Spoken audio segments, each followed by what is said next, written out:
Bismillahirrahmanirrahim. Kali ini kita akan membahas tentang perbandingan dan skala. Untuk yang pertama, kita harus mengetahui dulu apa itu perbandingan.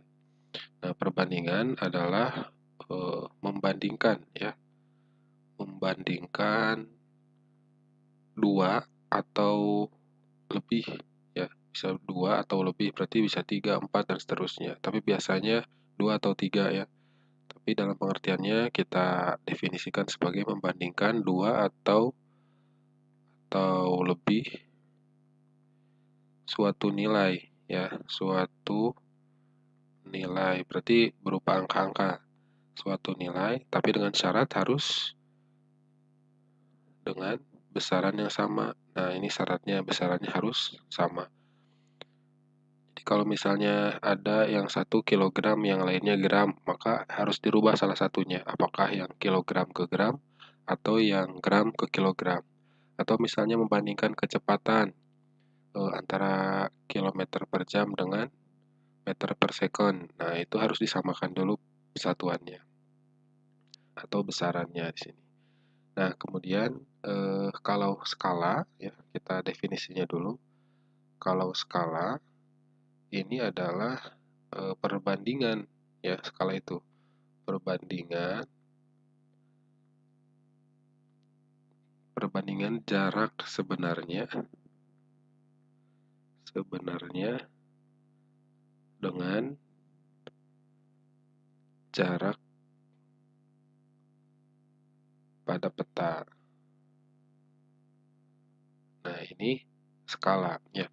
Jadi kalau misalnya jarak sebenarnya 1 kilometer, nah maka dengan skala bisa dibuat skala misalnya 1 cm di peta ya.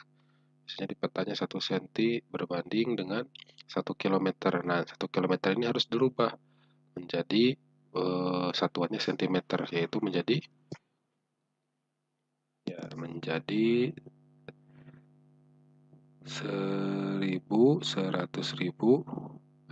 100.000 centimeter ya.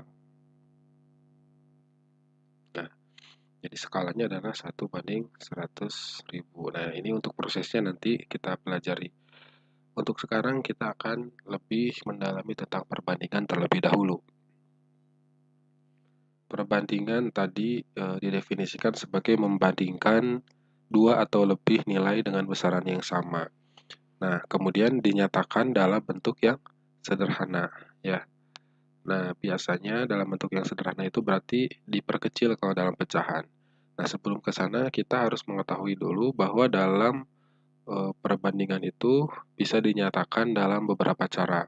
Yang pertama, dinyatakan dalam bentuk kalimat ya. Yang kedua, dinyatakan dalam bentuk pecahan. Dan yang ketiga, dinyatakan dalam bentuk simbol. Nah, yang sering digunakan adalah dalam bentuk simbol ya.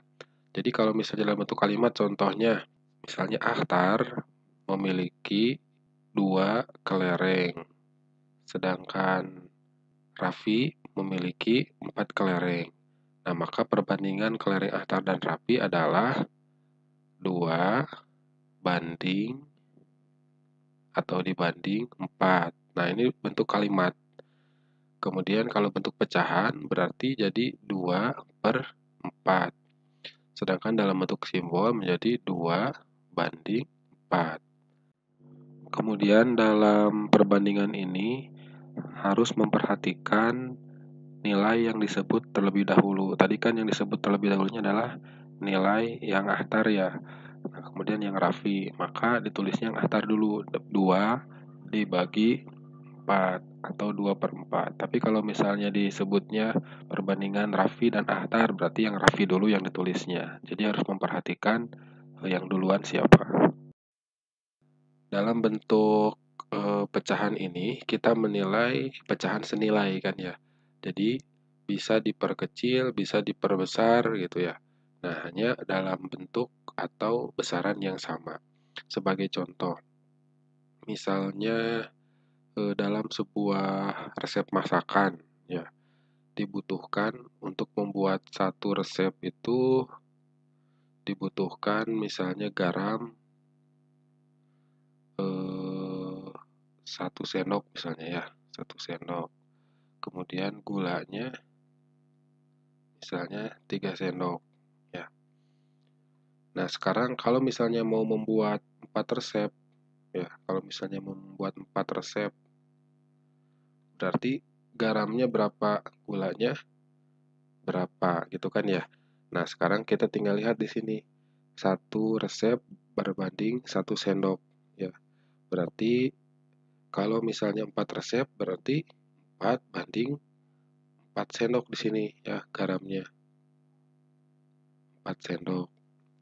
Nah, sedangkan kalau misalnya yang gula, 1 resep itu banding 3 sendok ya, 1 banding 3 atau 1/3 ya. Kalau misalnya satunya jadi 4 ya. Nah, berarti yang 3-nya jadi berapa? Nah, ini 4 dibagi 1 kan 4 ya.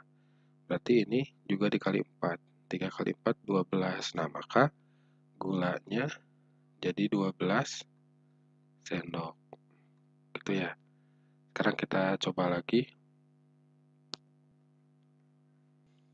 Misalnya satu resepnya itu membutuhkan satu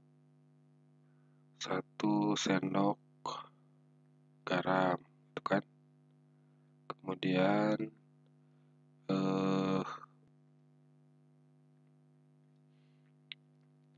nah, kalau kita butuhnya satu resep, maka ini yang dibutuhkan.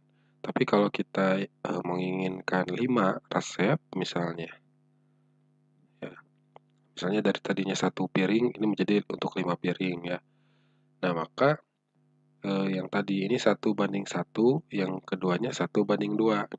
Berarti kalau garam, ya garam, tadi kan 1 banding 1, berarti 1/1 itu, maaf, 1/1 itu sama dengan 5 per berapa? Ya, ini kan 5 dibagi 1, 5. Nah, berarti ini juga kali 5. Berarti 5/5. Berarti di sini 5 sendok garam. Kemudian di sini 1 banding 2. Ya, 1 resep banding 2 ml air. Berarti kalau 5 resep, berarti jadi 1/2 dulu tulis. Ya, perbandingannya. Berarti senilai dengan 5 per... Ini 5 bagi 1, 5. Ini juga dikali 5. Maka jadi 10. Nah, maka di sini 10 ml air. Nah, selain bisa diterapkan untuk resep masakan ya, perbandingan ini juga bisa diterapkan untuk hal-hal lain. Ya, contohnya misalnya untuk mengecat rumah ya. Misalnya satu kaleng cat ya, cukup untuk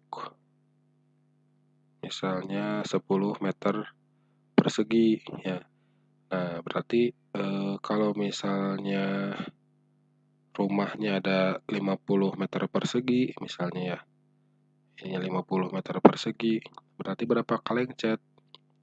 Ya, tinggal seperti ini, 1/10 ya perbandingannya, 1 kaleng untuk 10 meter persegi. Dicari yang senilainya, yaitu yang sudah adanya 50 di sini kan. 50 dibagi 10 sama dengan 5. Berarti ini juga kali 5, jadi 5/50. Maka yang dibutuhkan adalah 5 kaleng cat ya. Nah, untuk 50 meter persegi. Nah, selain dari ini ada lagi hal yang lain yang bisa menerapkan perbandingan ya. Contohnya jumlah siswa yang menyukai atau yang tidak menyukai, jumlah siswa yang mengikuti atau tidak mengikuti ya. Terus misalnya perbandingan jarak kota ke kota lainnya, perbandingan usia ya, dan seterusnya. Nah, hanya di sini kuncinya adalah menguasai pecahan senilai.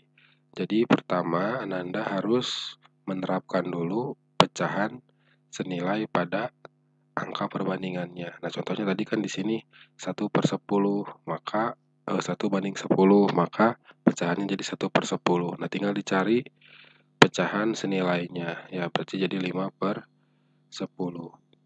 Kemudian untuk perbandingan yang lebih dari 2 ya, lebih dari 2, barusan 2 kan ya. Nah, kalau misalnya yang lebih dari 2, misalnya perbandingan misalnya perbandingan ini aja,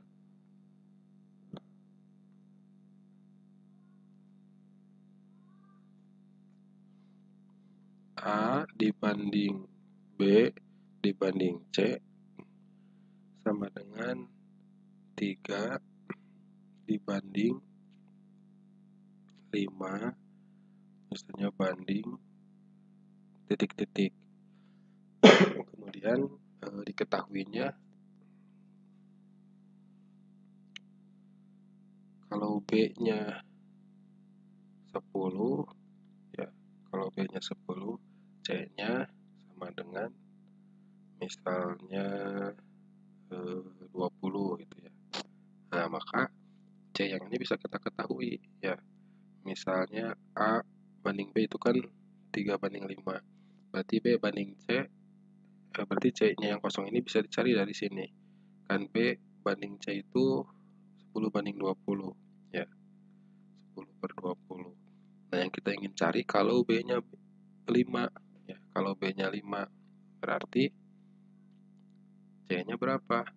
Nah, ini 10 dibagi 5 sama dengan 2 kan ya. Berarti ini juga dibagi 2. Kenapa ini dibagi? Karena menjadi kecil ya. Nah, berarti ini 10 gitu ya. Nah, kemudian dalam perbandingan ini selain mencari perbandingan yang kosong seperti ini ya, ada juga mencari selisih dan mencari jumlah. Kalau mencari selisih berarti dikurangi ya perbedaan. Kalau mencari jumlah berarti ditotalkan. Contohnya begini. Misalnya kita kosongkan dulu.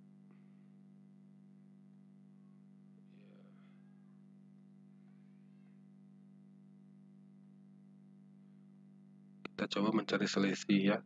Misalnya jumlah siswa ada 24 misalnya. Kemudian yang ingin ke Jogja ada misalnya 15 orang. Yang ingin ke Bandung biasanya lebih sedikit ya, misalnya 4 orang. Kemudian sisanya, nah ini sisanya ke Jakarta. Nah, kita tidak tahu kan berapa orang yang ke Jakarta. Nah, tapi kita bisa cari tahu caranya dengan melihat selisih ya. Selisih dari yang ikut ke Jogja dan Bandung. Ini ada 15 ditambah 4 sama dengan 19. Ini yang 19. Sedangkan sisanya berarti dari total keseluruhan 24 dikurangi berapa? Dikurangi 19 sama dengan berapa? 5 ya. Nah, jadi selisih bisa dicari juga dengan perbandingan seperti ini. Contoh penerapannya misalkan kita ganti lagi ya.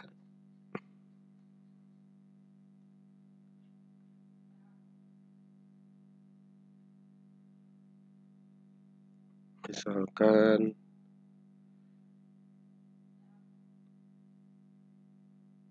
A banding B banding C sama dengan dengan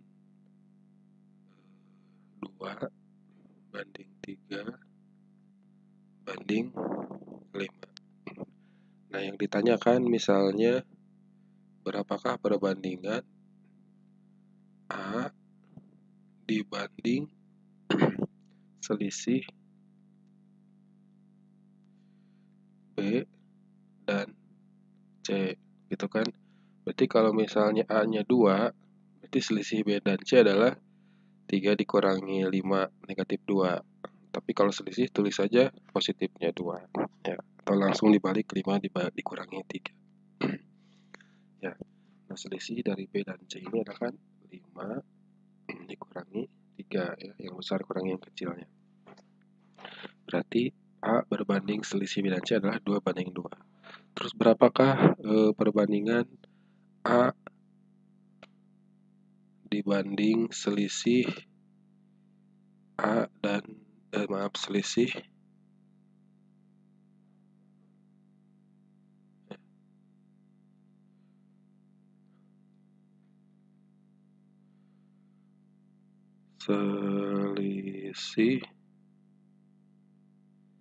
A dan C. Misalnya A-nya tadi kan 2 ya, 2. Berapa perbandingan A banding selisih A dan C? A dan C itu C5 ya, berarti 5 dikurangi 2, 3. Nah, 2 banding 3. Nah, tinggal nanti dijadikan pecahan senilai untuk menghitung apa yang dicari, gitu ya. Nah, mungkin untuk perbandingan seperti itu. Oh ya, satu lagi untuk mencari keseluruhan. Berarti itu dijumlahkan. Misalnya untuk mencari perbandingan A dan keseluruhan, berarti A-nya 2 dibanding keseluruhannya berarti A tambah B tambah C. Berarti 2 tambah 3, 5 tambah 5, 10. Nah, seperti ini ya. Baik, selanjutnya kita ke skala.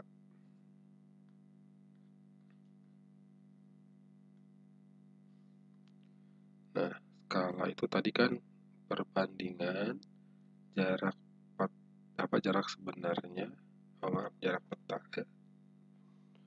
Jarak peta banding jarak sebenarnya. Nah, dalam satuan sentimeter. Nah, biasanya jarak petanya dinyatakan dalam 1 cm ya, 1 cm. Berarti yang jarak sebenarnya juga dalam sentimeter, hanya sudah tidak 1 lagi, tapi jadi lebih besar.